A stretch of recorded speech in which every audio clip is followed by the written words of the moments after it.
बिस्मिल्लाहिर्रहमानिर्रहीम। अस्सलाम वालेकुम। आज मेरा दोस्त है, उसकी शादी है तो सोचा कि आपको भी शामिल कर लें इसमें। बस ये बारात के लिए गाड़ी तैयार करवा रहे हैं BR1, तो इंशाल्लाह कुछ देर तक ना जी गाड़ी धुल के आ गई है। तो ये देख सकते हैं आप, माशाल्लाह धुलने के बाद ज़बरदस्त लग रही है। तो इसमें जनाब दूल्हा और दुल्हन बैठेंगे, हम ड्राइवर हैं जी, उस्मान साहब। ये भाई हमारे प्यारे दोस्त मोहम्मद उस्मान सुल्तान, पहले में होते हैं, शायद आपसे जिक्र किया था पहले भी।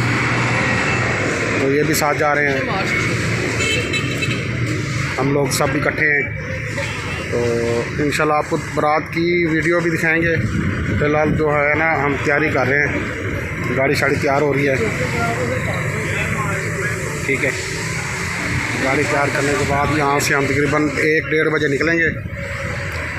तो इंशाल्लाह व ताला शाम 5 बजे वापसी है हमारी।